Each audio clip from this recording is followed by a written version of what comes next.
భారతీయ పురాణాల పుటల్లో దాగి ఉన్న అద్భుతమైన మనల్ని ఆశ్చర్యపరిచే 10 రహస్యాలు మీకోసం.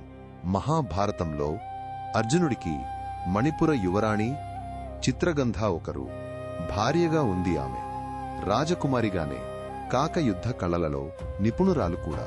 సూర్యదేవుని భార్య శరణ్యు తన భర్త తేజస్సును భరించలేక తన నీడను ఛాయ అక్కడ వదిలివేసి తను ఒక గుర్రంగా మారి అడవిలోకి పారిపోయింది. హిరణ్యాక్షుని చెర నుండి భూదేవిని ఉద్ధరించిన వరాహ అవతారం తర్వాత భూదేవికి శ్రీ మహావిష్ణువుపై అపారమైన ప్రేమ కలిగి ఆమె ఆయనతో అనేక జన్మల బంధాన్ని కోరింది.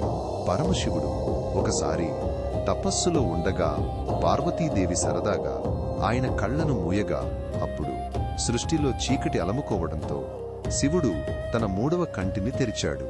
కొన్ని పురాణాల ప్రకారం హిమవంతుడు మేరాదేవులకు గంగాదేవి పార్వతీదేవి సోదరీమణులుగా జన్మించారని గంగాదేవి శివుని జటాజూటంలోకి రాకముందే దేవలోకంలో ఒక నదిగా ప్రవహించేదని చెబుతారు.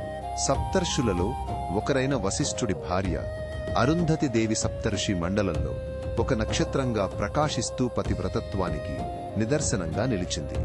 గౌతమ మహర్షి శాపం కారణంగా దేవేంద్రుడు 1000 యోనులతో అవమానం పొందినప్పుడు దేవతల ప్రార్థనతో ఆ యోనులు 1000 కళ్లుగా మారి ఆయనను సహస్రాక్షుడుగా మార్చాయి.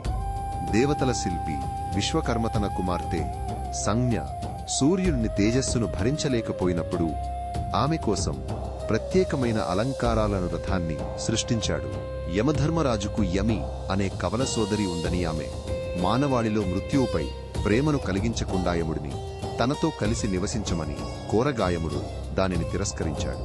మరో అద్భుతమైన రహస్యమేమిటంటే నారదుడు ఒకసారి విష్ణువును మానవ రూపంలో అనేక కష్టాలు అనుభవించాలని శపించాడు. దీని ఫలితంగా విష్ణువు రాముడిగా జన్మించి సీతావియోగ దుఃఖాన్ని అనుభవించాడు. ఈ కథలు ఒకనాటి సామ్రాజ్యాల శిథిలాల క్రింద దాగి ఉన్న అపురూపమైన రత్నాల లాంటివి. వాటిని తవ్వి తీసినప్పుడే అసలు విలువ తెలుస్తుంది. ఈ అపురూప జ్ఞానాన్ని మరింత లోతుగా తెలుసుకోవడానికి మా ఛానల్కి ఇప్పుడే సబ్స్క్రైబ్ చేయండి.